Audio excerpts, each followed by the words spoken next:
10장에서 주변 나라들이 하나님의 심판을 받을 것에 대해서 예언을 한 다음 아모스 선지자는 이번에는 남유다와 북이스라엘이 심판받을 것에 대해서 경고하고 왜 심판을 받게 되는지 그 이유에 대해서, 그 죄상에 대해서 조목조목 밝히고 있습니다. 이들이 심판을 받을 이유 중에 전혀 새로운 것은 없습니다. 다른 선지자들이 지목한 죄상들과 똑같습니다. 그래서 그 죄상들을 요약한다면은 하나님을 떠난 것과 또 거기에서 비롯되는 죄상들입니다. 하나님을 떠났기에 인간 형제들을 학대하는 모습으로 행한 것이 그들의 심판받을 죄상들이었습니다. 먼저 4절에서 남왕국 유다의 죄상들을 고발합니다. 그 첫째 되는 죄는 그들이 율법을 멸시했다는 것입니다. 무율법주의, 율법 없이 행하는 것 말입니다. 이것은 하나님께서 가장 싫어하시는 태도 중 하나였습니다. 우리가 저 계시록의 7 교회들 중에서 책망받을 이유들을 잘 살펴본다면 그 이유들 중 하나가 무율법주의로 행하는 태도였습니다. 즉 하나님의 법도가 없이 살기에 윤리적으로 타락하는 모습을 보입니다. 왜냐하면 그 삶의 태도가 방종한 태도가 되기 때문입니다. 십계명에 대해서 어떻게 생각하십니까?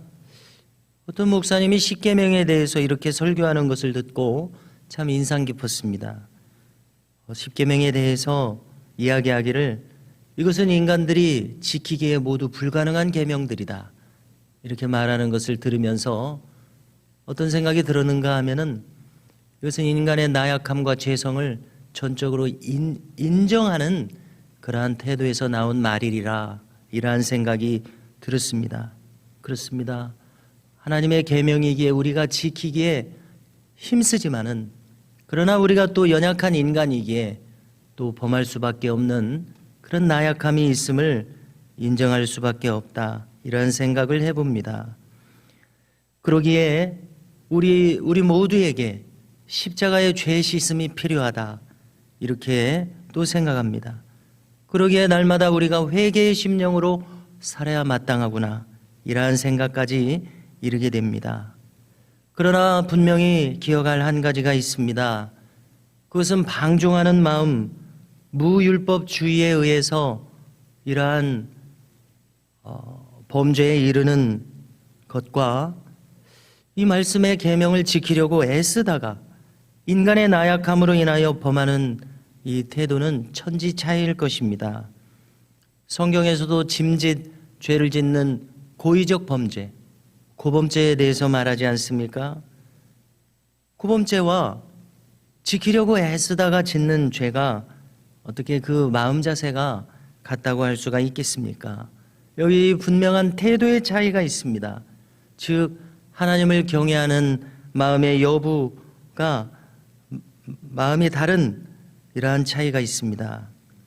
저 유다가 미혹된 것에 대해서 오늘 아모스 선지자는 이야기하기를 그들이 조상들의 범죄를 따라갔기 때문이다, 이렇게 그 원인을 밝히고 있습니다. 그래서 하나님의 율법을 없이 여기는 그러한 태도로 행하고 있었다, 이렇게 고발하고 있습니다. 한편 북이스라엘의 죄상들이 또 고발됩니다. 6절 말미를 보면은 그들은 은을 받고 의인을 팔며 신 한 켤레에 가난한 자를 팔았다고 이야기합니다. 이것은 자신의 재물과 권력을 가지고 힘없는 사람들을 학대하는 모습입니다. 자신의 이 욕망을 채우기에, 이를테면 재물욕과 같은 것을 채우기 위해서 타인의 인권과 존엄성을 짓밟는 것입니다. 타인을 없이 여기며 함부로 대하는 것입니다.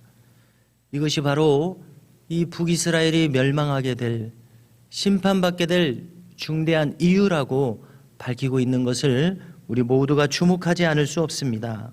즉 인간을 존중할 줄 모르는 자는 그 원인을 거슬러 올라가 보면은 그가 하나님을 존중하지 않는 자이기에 여기에서 비롯되어 형제도 학대하는 자로 나타나고 있음을 알게 됩니다. 또 한 가지 죄상은 7절에 있습니다.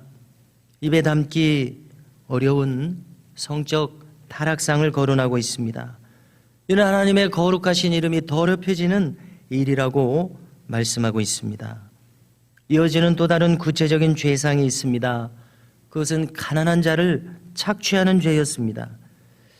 우리가 모세의 율법을 찾아보게 되면은 가난한 자의 옷을 전당 잡았을 때에 그 옷을 해지기 전에 돌려주라, 이러한 대목이 있는데요.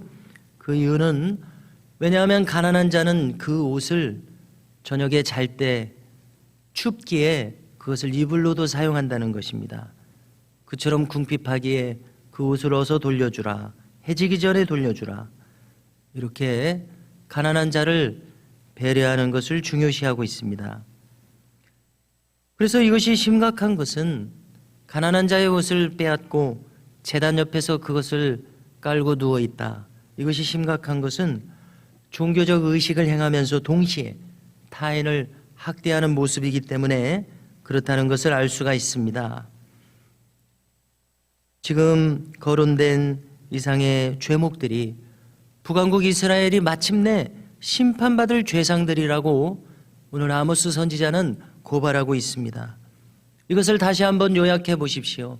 이것은 하나님을 떠난 삶을 가리킵니다. 그의 말씀을 벗어나서 그 말씀을 벗어난 삶의 결과로 나타나는 현상들입니다. 그리하여 형제된 타인들을 함부로 대하게 되고 없이 여기고 학대하는 모습으로 나타나고 있다고 고발하고 있습니다. 그래서 우리가 이 말씀들을 통해서 우리가 인간 형제에 대해서 어떻게 생각해야 하고 어떻게 대하여야 하고 어떻게 존중해야 하는지를 분명하게 배운다고 생각합니다. 만일 타인을 함부로 대하는 태도를 가진다면 이것이 바로 그가 심판받을 이유라고 분명히 말씀하고 있음을 우리는 기억해야 할 것입니다. 즉, 보이는 인간 형제를 함부로 대하면서 보이지 않으시는 하나님을 경외해야 할 리가 만무하다는 것입니다. 또 이어지는 9절에서 말씀하십니다. 저 출애굽 백성들이 가나안 땅에 입성하게 된 그 역사를 보라는 것입니다. 그때 가나안 원주민들은 아모리 족속을 위시한 7 족속이 있었습니다. 그 대표되는 강성한 족속이 아모리 족속이었습니다.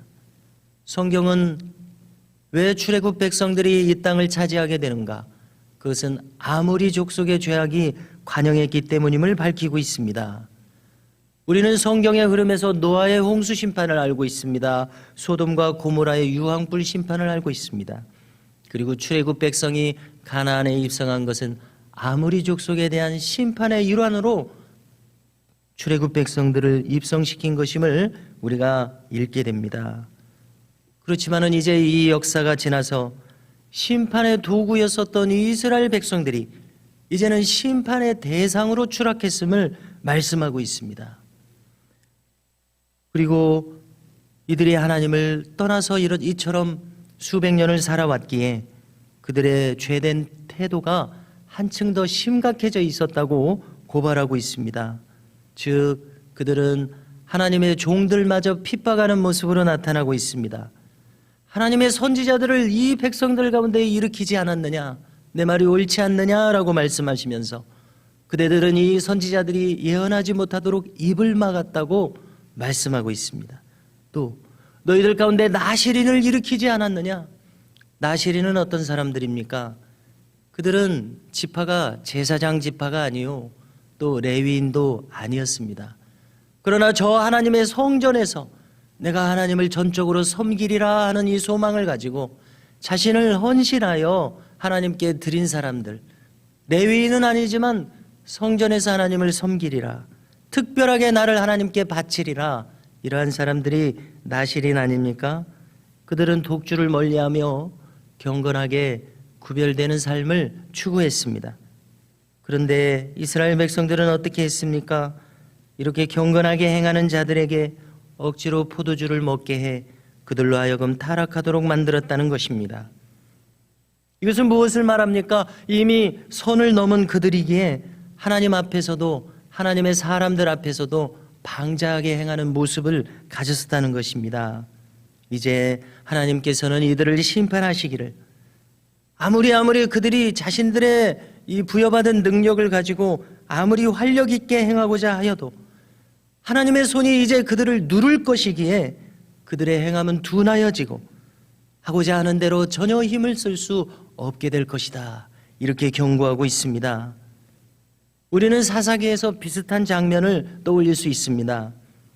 저 가나안 족속 가나안 왕 야빈의 군대 장관 시스라가 무시무시한 철병거 900성을 가지고 이스라엘 백성들을 유린하고 있었을 때에, 그들이 기손강에 이르렀을 때에 갑자기 강물이 불어나게 됩니다. 그래서 진흙탕에 이 철병거들이 빠져서 전혀 힘을 쓰지 못하게 됩니다. 이때 이스라엘 백성들이 일어나서 손쉽게 이들을 물리치게 됩니다. 아무리 막강한 철병거 900성이 있을지라도 하나님의 손이 그들을 짓누르실진데 전혀 힘을 쓸 수 없다는 교훈을 성경은 우리에게 주고 있습니다. 이것은 누구에게라도 마찬가지일 것입니다. 하나님을 거역하는 자들에 대해서 하나님께서 손으로 짓누르시면 그 어떠한 힘도 떨칠 수가 없을 것입니다. 그러나 반대로 우리가 하나님을 경외하는 자로 살아간다면 하나님의 도우시는 손길이 우리에게 도움의 손길로서 우리를 이끄실 것을 또한 생각하게 됩니다. 이처럼 우리가 늘 하나님 편에 서기에 힘쓰므로 말미암아 하나님의 도우시는 손에 힘을 힘입어서 오늘도 주의 은혜 가운데서 살아갈 수 있는 이 역사하심이 오늘도 우리 모두에게 있기를 간절히 소망합니다.